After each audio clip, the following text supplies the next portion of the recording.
Assalomu alaykum hurmatli o'quvchilar. Demak, matematika master kitobini 1084-misoldan boshlaymiz. E'tibor beramiz 1084-misol. 2 taqsim 5 a minus 3 taqsim 5 a teng. O'xshash hadlarni ixchamlang deb. Buni nima deb qaraymiz dedim? Bu yerda 2 taqsim 5 ta a ayrilgan bitta a ayrilgan 3 taqsim 5 ta a deb qaraymiz dedim. To'g'rimi? Xo'p. Demak, birinchi mahrajlar bir xilini ixchamlab olamiz. Qaranglar. 2 taqsim 5 a ayrilgan 3 taqsim 5 a ayrilgan a deb yozsam bo'ladimi? Xo'p. Endi mahrajlar bir xil bo'lganligi uchun mana bu a tepaga ko'payadimi? 2 ta a ayrilgan 3 ta a taqsim 5 desam bo'ladimi? Ayrilgan a teng. 2 tadan 3 tani ayirsam minus a taqsim 5 bitta a, to'g'rimi? Minus a teng. Endi mana bu a mahrajda nima bor? 1 bor.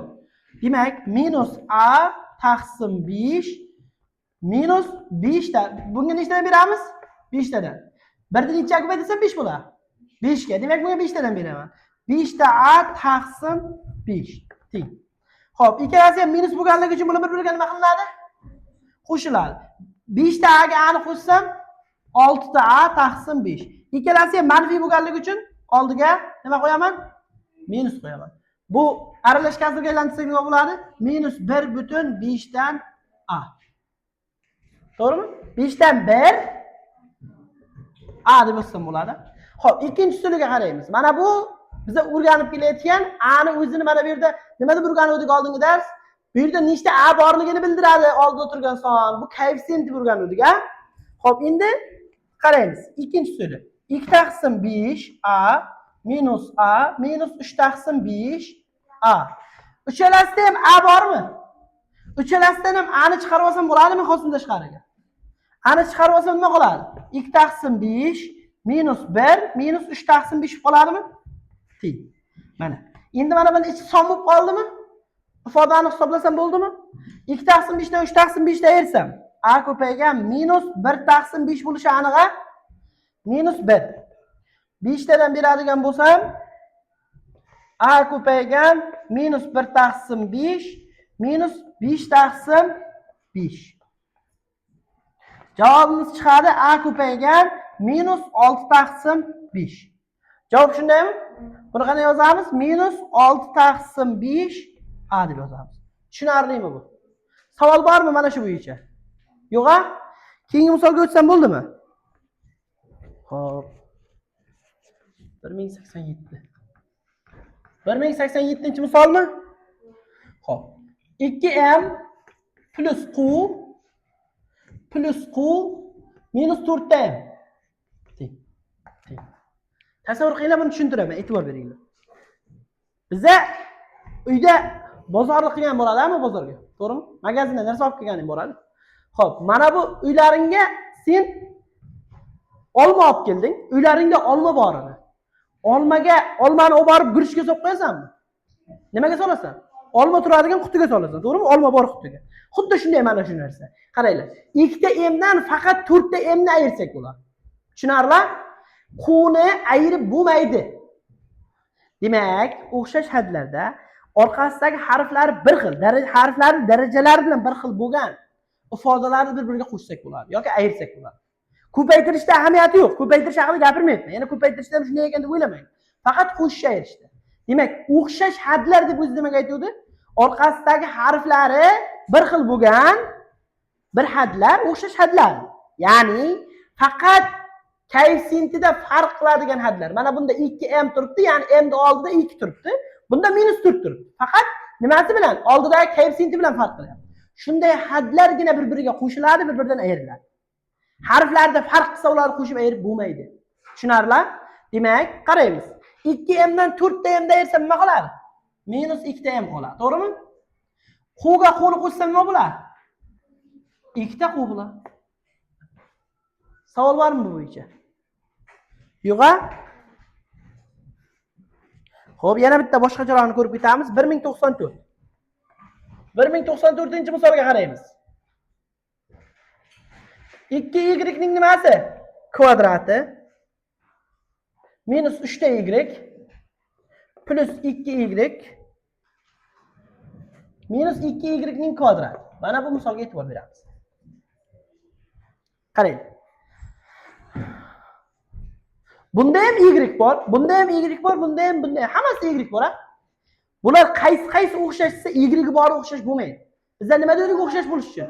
Darajalari bilan bir xil bo'lish kerak. Mana bunda y ning kvadrati. Bunda y. Demak, y kvadrati bilan y kvadrati o'xshash. Y bilan y o'xshash. 2y kvadratidan 2y kvadratini ayirib nima bo'ladi? 0 bo'ladi. Demak, 0. Xo'p, minus 3 ta y kvadrati plus 2 ta y.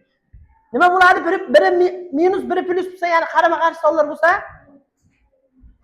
kattasidan kichigini ayirib, kattasini ishorasi qo'yiladi. 3 dan 2 ni ayirsam 1, oldida minus bo'ladi. Demak, minus y.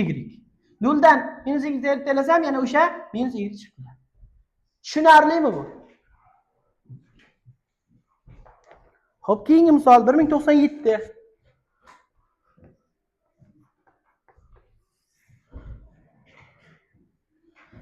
Ikkita AB plus 0,7 B ni nimasi? Kvadrati minus 5 ta AB plus 1,2 B ni kvadrati plus 8 ta AB teng. O'xshash hadlarni ko'rsatinglarchi menga. Qaysiga qaysini qo'sha olaman? AB A va B darajalari bir-bir bo'ladi. Qani? 5 ta AB 8 ta. Mana shularni bir-biriga qo'shib ayira olaman, ha? Endi b ni kvadrati, o'xshashadlarda mana bu bilan bu o'xshash ekan, bu o'xshash ekan. Bu ikkalasi o'xshash ekan. Faqat shularni bir-biriga qo'shib ayirishim mumkin. Bunga buni qo'sha olamanmi? Buni b'si bor ekan. B'si bo'lsa ham a'si yo'q buni.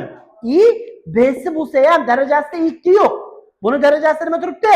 2 turibdi. Bunda darajasi 2 bormi? Yo'q. 2 bo'lgan taqdirda ham bunda a bor edi. Bunda bormi? Yo'q. Tushunarlar? Misol uchun Valinur sen isming Hayitmi familiyang? Hayitib Valinur boshqa bormi? Bor. Faqat boshqa maktabda o'qish mumkin-da. 73-maktab 8-sinfda o'qiydigan Valinur boshqa yo'q, Hayitib Valinur. 73-maktabda Hayitib Valinur bo'lishi mumkin. Faqat iminni nechinchi sinfda? 8-sinfda o'qiydigan Hayitib Valinur yo'q. Tushunarlar? Xuddi shunday, mana bu b bo'lishi mumkin. Lekin bu b ni nimasi? Kvadrat. Bu ham b ni kvadrati bo'lgan taqdirda ham buni a'si bor. Buni a'si yo'q. Tushunarlar? Shuning uchun bu ikkalasi o'xshash hisoblanmaydi. Savol bormi bu bo'yicha? Xo'p, hisoblaymiz.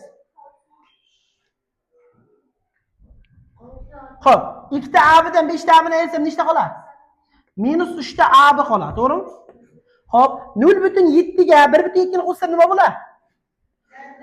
1,9 b ni kvadrati plus 8 ta a. Minus 3 ta a plus 8 ta a nima bo'ladi? 5 ta a bo'ladi. Plus 1,9 b ni kvadrat. Tushunarlimi bu? Savol bormi bu bo'yicha? Qavslarni och. Xo'p, ishoralar bo'yicha qavslarni och. Qaranglar. Bitta oddiy qoida aytaman. Shu qoidaga qarab ketamiz, eshitamiz. Agar deydi, qavsdan tashqarida manfiy ishora bo'lsa, deydi, minus bo'lsa ya'ni. Qavsni ochgan paytimizda qavsni ichidagi ishoralar nimaga o'zgaradi? Qarama-qarshisiga. Minus bo'lsa ichkarida plusga, plus bo'lsa minusga o'zgaradi. Bunga sabab nima? Misol uchun 2 minus a turibdi. Qavs ichida. Mana shunday turibdi. Nima uchun bunday o'zgaradi? Sababi qavsni ochgan paytimizda ishora bularga bularda ishoralariga nima qiladi? Ko'payadi. Ishora bularda ishoralariga ko'payadi. Shundaymi? Qara. Mana buni oldida nima bor? Plus bor. Minus plusga ko'paytirsam, minus 2.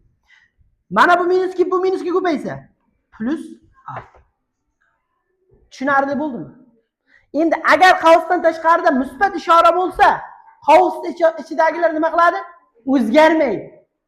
Sababi plus ishorasi qaysidir ishorani o'zgartirishga kuchi yetmaydi. Plusga ko'paysa, plus bo'lib qoladi, plus minusga ko'paysa, minus bo'lib qoladi. Tushuntira oldimmi? U kuchsiz ishora. Manfiy ishorachi Kuchli ishora. U plyusga ko'paysa minus bo'ladi. Minusga ko'paysa plyus bo'ladi. Tushunarli? Bu ketdimi? Misolga qaraymiz. Misolga qaraymiz. 1102 misol. X plus minus ko'paygan minus y. Teng. Birinchi nimani ishlab olishimiz kerak? Qavusda ichini, to'g'rimi? X plus. Mana qavus ichini mana shuni ko'taradigan bo'lsa, minusga minus ko'payadimi? Minusga minus ko'paysa nima bo'ladi? Plus. Mana y tuguz. Endi bu shuni ochgan paytimda plus bo'ldi-ku, plusga bu plusga ko'paysa nima bo'ladi? Plus bo'ladi. Mana x plus y degan javob chiqdi. Tushunarlimi bu? Savol bormi bu bo'yicha? Hop. Hop.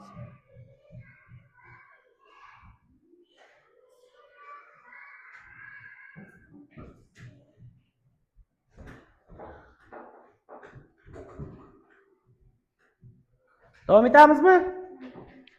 Xo'p, 1105. Xo'p, 1105-misolda nima deyapti? Qaraymiz. X plus b plus c plus d minus m. Xo'p, deng. Biz buni nima qilamiz? Ochamiz. Qavusdan tashqarida turgan ishora nima edi? Plus. Plus bo'lgandan keyin ichkariga qanday ta'sir etadi? Hech qanday ta'sir etmaydi. Plus kuchaytmaydi ta'sir etish. Demak, tushuntirish ochib qo'yamiz, ha? X plus b plus c plus d minus m. Ana endi minusligidan ham bitta ko'raylik. Mana 1107. 1107-misolga diqqat qilamiz.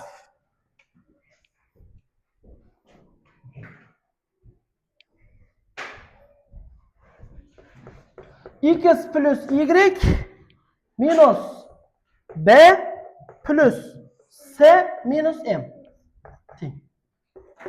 X plus y minus. Mana buni shunday ko'taradigan bo'lsam, mana buni oldi nima edi? Plusmidi? Minusga aylandi. Mana minus b. Mana bu plusmidi? Minusga aylandi. C. Mana bu plusmidi? Minusmidi? Plusga aylandi m. Ko'rdilaring-a buni? Minus ta'sir etishini. Nechta bo'ldi? 1115 gacha. Bo'ladi. Demak, bundan qolganlari orasida qolganlari sizlarga uyga vazifa.